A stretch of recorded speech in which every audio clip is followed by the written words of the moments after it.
Senado aprovou por unanimidade o projeto que amplia a isenção no imposto de renda. O texto agora segue para a sanção do presidente Lula. Bom, na prática, quem ganha até R$5 mil por mês não pagará mais imposto de renda. E quem ganha entre R$5 mil e R$7.350 vai ter um desconto no pagamento. Mas, em contrapartida, vai haver uma tributação mínima para pessoas de alta renda, com uma alíquota progressiva para quem ganha mais de R$600 mil por mês. A intenção é que a mudança comece a valer já em 2026. Bom, para esse assunto eu começo com você, Lia. Queria entender como você avalia, era uma pauta popular, demorou um pouco ali para aprovar, para avançar, mas como você avalia agora essa decisão?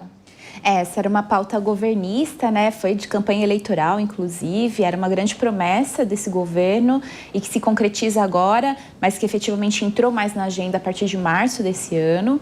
É uma pauta que envolve justiça social, justiça redistributiva, ou seja, uma forma também de reparação à população dada a defasagem da tabela do imposto de renda que se estendia já há bastante tempo.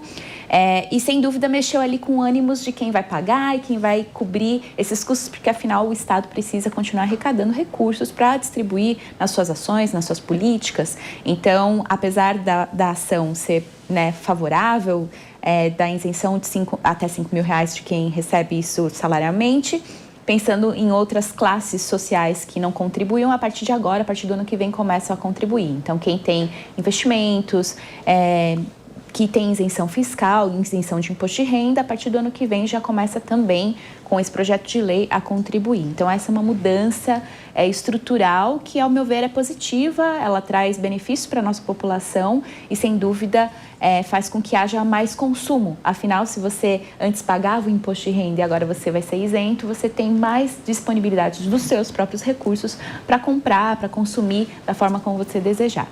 Laura, agora quem vai ajudar a fechar essa conta, pagar essa conta é que é a grande pergunta, né? Com certeza, isso aí vai trazer um grande desafio, porque tudo que mexe no bolso do cidadão traz ali um desconforto, mas eu vejo que ela é perfeitamente justa e já estava mais do que na hora de acontecer, porque de fato a tabela de imposto de renda já está defasada há muito tempo, teve essa alteração mesmo relacionada à cobrança de imposto de renda de algumas classes de investimento, também estão fazendo algumas alterações voltadas a algumas fintechs, e eu achei muito oportuna a fala que a minha colega trouxe relacionado a que aumenta a disponibilidade de renda para as famílias.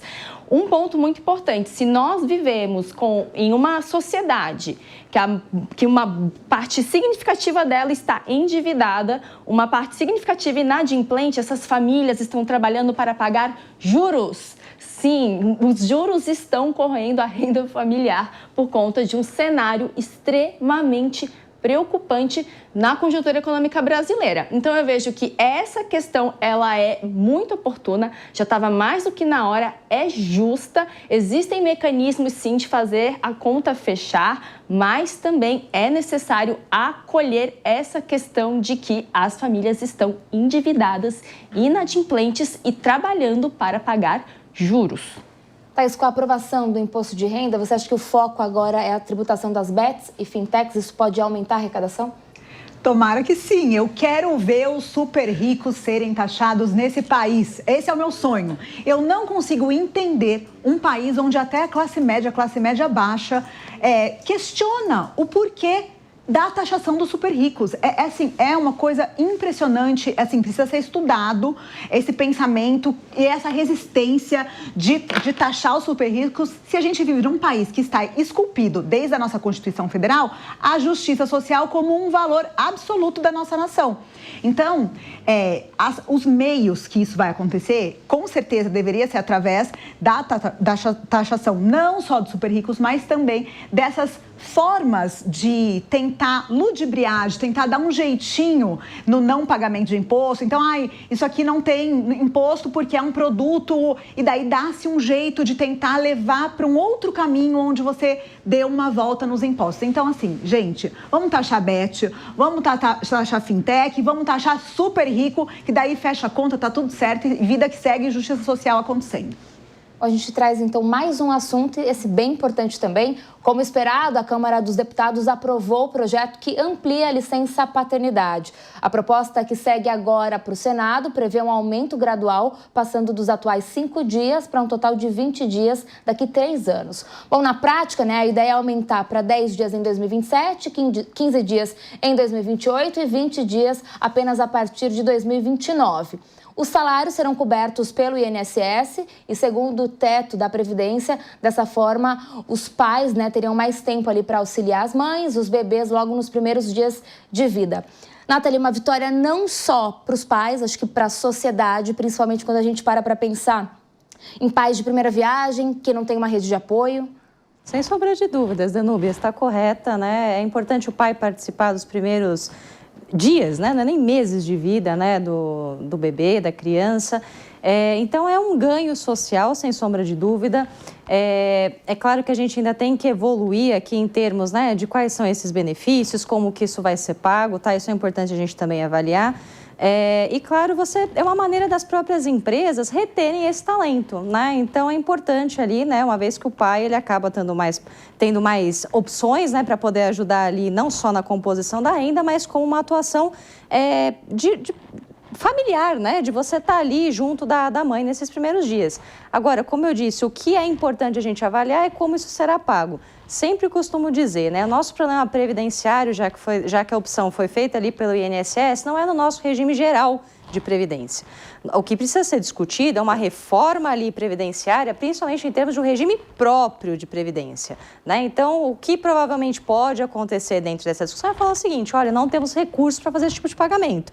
É claro, isso vai precisar ser ajustado e, mais especificamente, é o que eu disse, precisa ser feita uma nova reforma previdenciária olhando o regime próprio de previdência social. E aí sim a gente tem uma distribuição mais equânime desse recurso e, consequentemente, favorecendo aí os benefícios, né, que podem ser pensados a longo prazo, até porque isso só vai ser implementado de fato, como você bem disse, Danúbia, só em 2027. Mas, Lia, eu queria entender o seguinte, a questão econômica, né? Porque o projeto começa em 60 dias, depois o relator sugeriu 30, aprovado em 20. A decisão, a economia foi decisiva nesse sentido, principalmente pensando em quem vai pagar essa conta. E aí também qual seria, pensando na questão econômica, a sua sugestão, ainda que não fosse o INSS?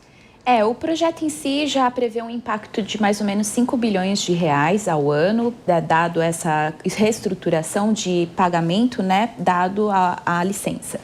Mas pensando numa estrutura social, e aí eu trago aqui uma perspectiva de economia do cuidado, nós estamos falando de uma economia onde as mulheres estão fazendo o cuidado sem ser remuneradas. Se isso fosse remunerado, a gente geraria 11 trilhões de dólares por ano na economia global. Então, a gente está falando aqui de uma distribuição de trabalho do cuidado entre homens e mulheres que, afinal, a criança não foi feita só pela mulher, também tem a participação do pai. Então, para além de uma estruturação social, um impacto econômico, sim, considerável. Em países desenvolvidos, que já têm um conhecimento maior da relevância das crianças na sua economia, afinal, as crianças serão futuras pessoas economicamente ativas e nós estamos aqui no Brasil vivendo, inclusive, um processo demográfico de envelhecimento da população brasileira, onde logo mais, em 2030, a gente vai ter mais pessoas idosas do que crianças nascendo no nosso país. Dada essa conjuntura, é fundamental cuidar bem das nossas crianças e a participação dos pais, sem dúvida, auxilia nisso, né? Então, economicamente, isso gera um valor que vai para além do salário, do que está sendo debatido especificamente nesse projeto. A gente está falando de uma estruturação social e econômica que vai além. Países desenvolvidos, como eu estava citando inicialmente, já tem projetos em que a licença paternidade dura até 6 meses e que ela pode ser decidida, inclusive, entre o casal. Quem que vai ficar mais tempo com a criança, se a mãe ou o pai, dependendo da remuneração que cada um deles recebe. Então, esse é um debate que perpassa pelo Estado, mas também pelas famílias, né? Ou seja, pensar uma estrutura em que a gente consiga ter condições de manter as mulheres escolhendo também pelo seu desenvolvimento em carreira profissional, sem abrir mão da sua maternidade e, ao mesmo tempo, contando com a rede de apoio ali da paternidade nesse processo de desenvolvimento social e familiar. Laura, você também gostaria de complementar? Gostaria sim. Bom, vocês sabem qual é um dos maiores fundos do mundo e eu acho que é talvez ainda o maior da América Latina, se chama FGTS. Pois é, eu não entendo por que até podem trazer alguma questão para discordar de mim, mas por que não fizeram algum tipo de plano em que a família que fosse receber um bebê novo, uma criança nova, eles pudessem acessar alguma parte do FGTS? Porque para empréstimo aí pode dar o FGTS em garantia e ainda tomar 100% da multa rescisória no caso da pessoa ser demitida. E daí, para ela poder pegar dinheiro emprestado, o FGTS pode entrar na conta. Agora, uma família que está tendo um bebê, ela não pode acessar o fundo de garantia dela para poder ter ali um apoio financeiro para aquele momento ali de que aquela família está crescendo, que tem diversas demandas, tem diversos casos de família que acabam recebendo um filho especial. Então eu vejo que a questão do FGTS não foi mencionada e poderia ter sido mencionada, que é um dinheiro que fica ali trancado, a pessoa só pode sacar depois quando aposenta ou ser demitido sem justa causa ou para poder fazer a aquisição de um imóvel. E agora a questão dos empréstimos. Então, assim, olha, por que não pensaram em alguma coisa relacionada ao fundo de garantia como uma forma de dar um apoio financeiro para essas famílias?